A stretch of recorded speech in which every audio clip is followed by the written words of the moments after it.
Vázquez Alatorre, del Grupo Parlamentario de Morena. Con ella concluimos la primera ronda de preguntas. Adelante, senadora Antares. Gracias, presidente. Bienvenida, presidenta Rosario Piedra, al Senado. La derecha, que desde el inicio ha tratado de desacreditarla a usted, es la misma que ha violado los derechos humanos de siempre. La han tratado de deslegitimar a base de sus tradicionales mentiras que el pueblo de México conoce muy bien.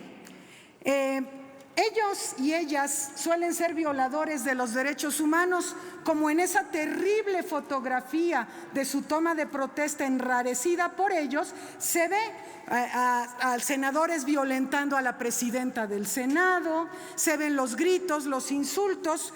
Así son ellos, de violadores de derechos humanos, esos que votan en abstención hipócrita o en contra de las terapias de conversión. Son gente antiderechos humanos, por supuesto. Y bueno, es muy claro que en nuestro país la crisis de derechos humanos comenzó en el 2000 de manera brutal. Bueno, ha habido antes. Y a usted la repudian en buena medida, presidenta, porque usted y su familia han sido luchadores auténticos por los derechos humanos. Entonces, esta pantomima de esta comparecencia tiene el propósito de seguirla desacreditando. Pero vamos a ver que para desacreditar a alguien que tiene autoridad moral hay que tener antecedentes, ¿verdad?, históricos, y tener una buena historia que nos anteceda, ¿no? Pero bueno, fíjense que en México hay más de 85,000 personas desaparecidas.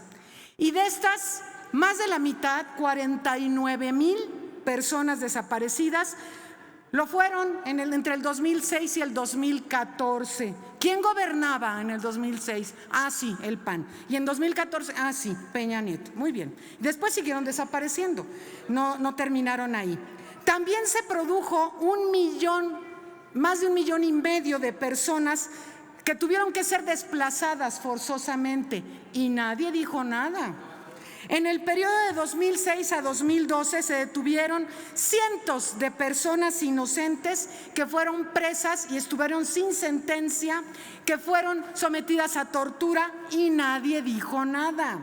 ¿Sí? Esos delitos que algunos de ellos ahora con la ley de amnistía se han podido ir liberando, y el decreto que ha favorecido el presidente para este propósito.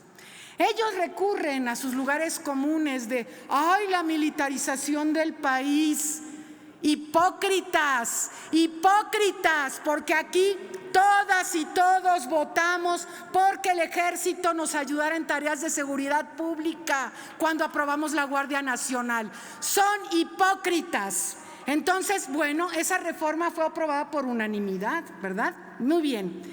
Y además, ¿cómo se atreven a hablar de militarización, sobre todo el grupo parlamentario del PAN, cuando Felipe Calderón sacó al ejército a la calle sin darles un marco legal, que ellos clamaban por tener, y es lo que nosotros les dimos?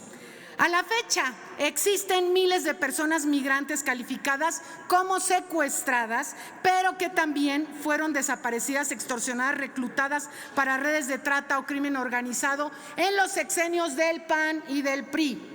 Todas y cada una de estas situaciones fueron denunciadas por organizaciones de la sociedad civil que no se encuentran presentes y que la derecha nunca menciona porque les son muy incómodas. Ellos tienen sus propias organizaciones de la sociedad civil, y que todas estas crisis de derechos humanos fueron causadas por los gobiernos del PRIAN, y así como en otros gobiernos de la derecha, incluso en nuestra América Latina, ¿no?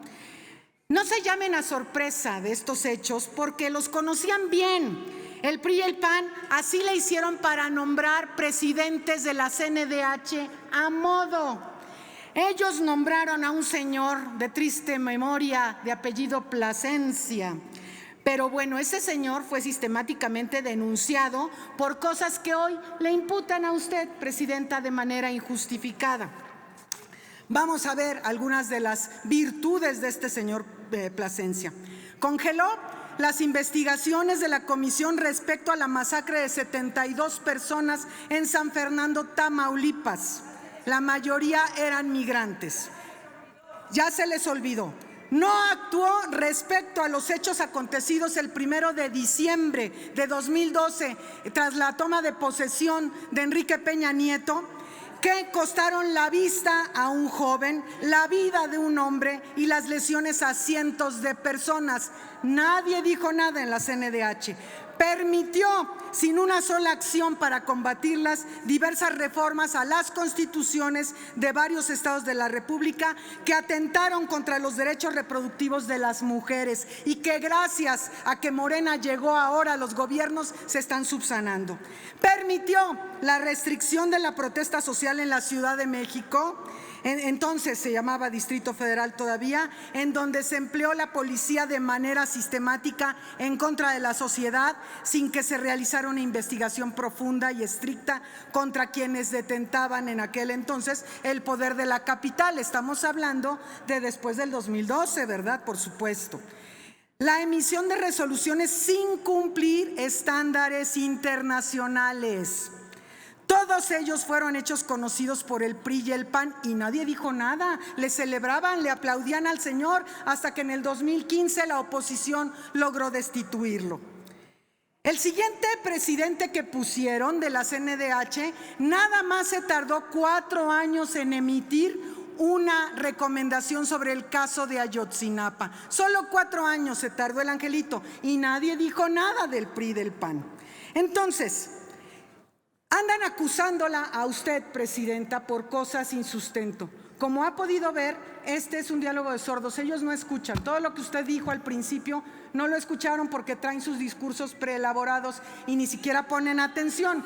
Pero además, ellos pretenden a base de gritos y de shows tratar de estar estorbando los debates. Ni siquiera han leído la recomendación que usted emitió al INE, que además, déjenme decirle, es un derecho humano de acuerdo con la Constitución. Y además, también desde el proceso de elaboración de 2 pactos internacionales, la Asamblea General de las Naciones Unidas de 1950, en su resolución 421, señaló que el goce de derechos civiles y políticos y el de los derechos económicos, sociales y culturales están vinculados entre sí y se condicionan mutuamente. Desde el 1977, la Asamblea General de la ONU, en la resolución 32-130, reafirmó que todos los derechos humanos y libertades fundamentales están interrelacionados y son indivisibles, y que se han caracterizado como los principios de interdependencia e indivisibilidad. Entonces, ellos no entienden nada de esto, lo único que quieren es golpearla, presidenta. Así que estamos aquí para apoyarla porque usted sí sabe qué es la lucha por los derechos humanos. ¿Es cuánto?